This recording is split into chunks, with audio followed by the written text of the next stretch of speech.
Hello කොහොමද ඉතින් ඔයාලට? අපි දෙන්න නම් ඉතින් හොඳින් ඉන්නවා.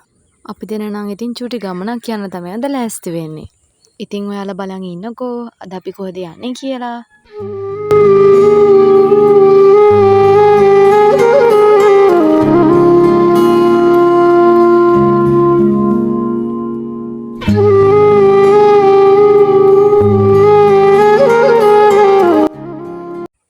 ඔයාලට ඉතින් දැක්ක ගමන් තේරෙනවා ඇති අද අපි දෙන්නගේ යන මේ චූටි ගමන මොකක්ද කියලා.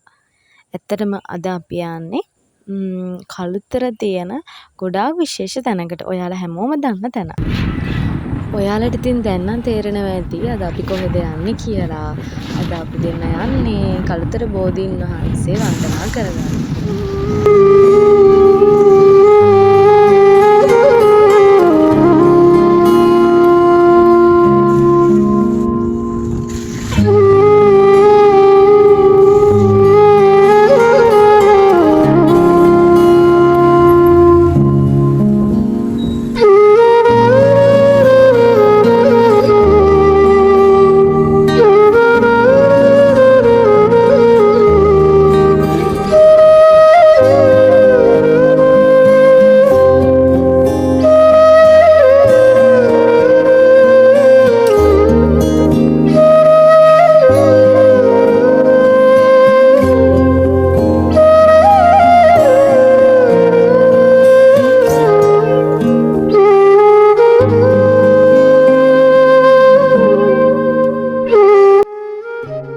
ගොඩ දවසකින් තමයි අද අපි බෝධිය ආවේ.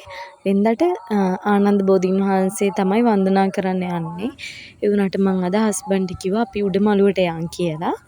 හරිම රස්නේ දවසක තමයි අද අපි ආවේ. දැන් වෙලාව 12:00ට එකට වගේ ඇති. අවුව ගොඩාක් සැරයි. කොච්චර අවුව සැර වුණත් සෙනගෙන් නම් අඩුවක් තිබුණේ නැහැ. ගොඩාක් සෙනග ඇවිල්ලා ඉන්නේ. විශේෂ දවසකුත් නෙමේ. සතියේ දවසක් ගන්නද මම ගොඩක් සෙනග ඇවිල්ලා ඉන්දියා. විතරම බෝධීන් වහන්සේ ළඟට එනකොට පුදුමාකාර සැනසීමක් ඇඟට දැනෙන්නේ. ඒක මනසට විතරක් නෙමෙයි මුළු ශරීරෙටම දැනෙනවා. අපි දෙන නම් ඉතින් පාරායිනක නවත්තලා මල් ටිකක් කඩාගෙන ආවා. අද ඒ වුණාට වෙනදට අපි බෝධිය එනකොට ගොඩාක් නෙළුම් මල් උළු මල් තියනවා විකුණන්න. අද නම් එච්චර තිබුණේ නැහැ මාත්. මාරම අමාරුවක් තිබ්බේ කකුල් දෙක පිච්චිලා අපි දෙන්නගේ හොඳටම.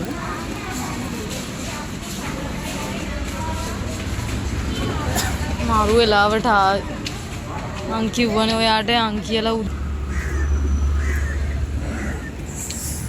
ඕ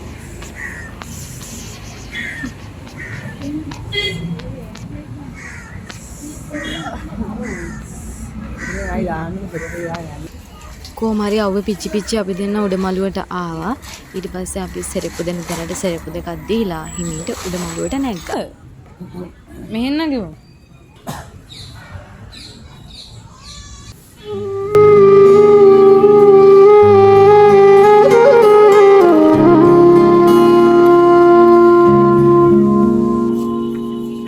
ඊට පස්සේ ඉතින් අපි දෙන්න අත් දෙක දෝවණය කරගෙන මල් වලට පැන් ගහගෙන උඩ මළුවට නැග්ගා මල් පූජා කරන්න යන්න. පුදුම රසණයක් තියෙන ඇත්තටම කියා ගන්න බැරි තරම් රසණයක් තියෙන්නේ.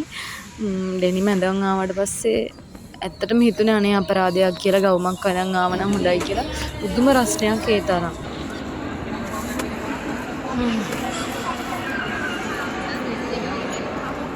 මාර සෙනගක් ඉන්නවා. සෙනග ඊට පස්සේ ඉතින් අපි දෙන්න අර පාර අයිනෙන් කඩාගෙන ආපු මල් ටිකට පැන් ගහලා ඒ ටික අපි බෝධීන් වහන්සේට පූජා කරා. ඒ ගහවවපු ඇඳිටත් පින් සිද්ධ වෙන්න කියලා ප්‍රාර්ථනා කරලා අපි දෙන්න ඉතින් මල් ටික පූජා කරලා ටිකක් වෙලා වාඩි වෙලා ඉඳියා.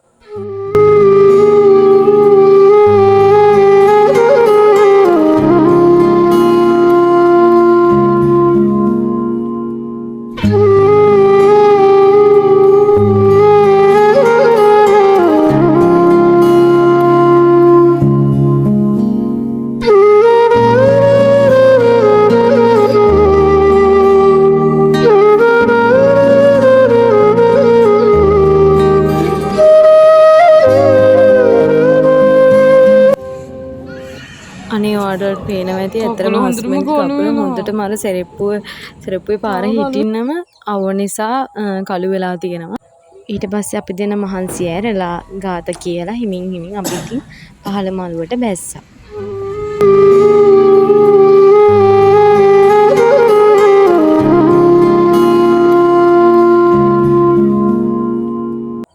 ඔන්න ඉතින් අපි දැන් පහන් ටිකක් පත්තු කරන්න තමයි යන්නේ.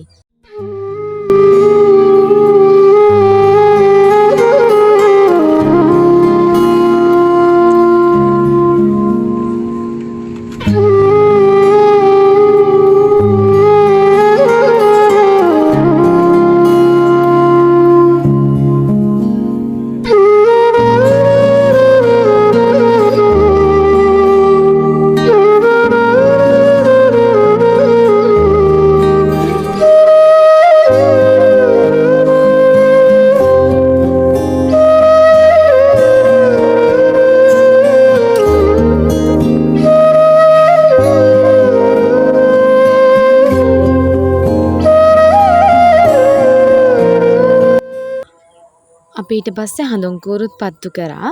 පත්තු කරලා ඉවර වෙලා අපි ඊට පස්සේ බෝධීන් වහන්සේ නාවන්න තමයි මේ ලෑස්ති වෙන්නේ. අපි දෙන්නට ඉතින් එකම පාටින් පැන්කල දෙකක් හම්බ වුණා.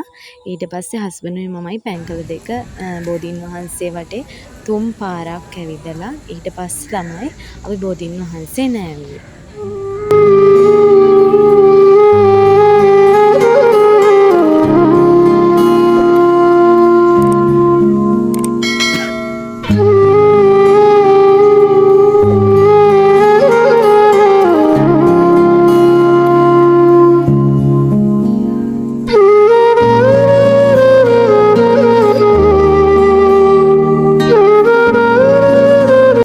ඔන්න ඉතින් හස්බන්ඩ්ගේ නිමවුරු දවසේ එයාවත් ඇදගෙන මාසෙකින් වගේ තමයි මට බෝධීන් වහන්සේ නාවන්න එන්න බෝධියට එන්න ලැබුණේ. ඉතින් හස්බන්ඩ්ට ගොඩක් පිං සිද්ධ වෙනවා මාව එක්කගෙන ආවට.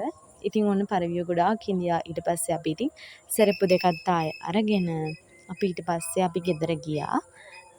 එහෙනම් ඉතින් ඊළඟ vlog එකෙන් ඔයාලව හම්බ වෙන්නම්. හැමෝම පරිස්සමින් ඉන්න. මගේ vlog එක ආසාවෙන් බලන ඔයාලට ගොඩාක් thank you. එහෙනම් පරිස්සමින් ඉන්න. ගිහින් එන්න. bye.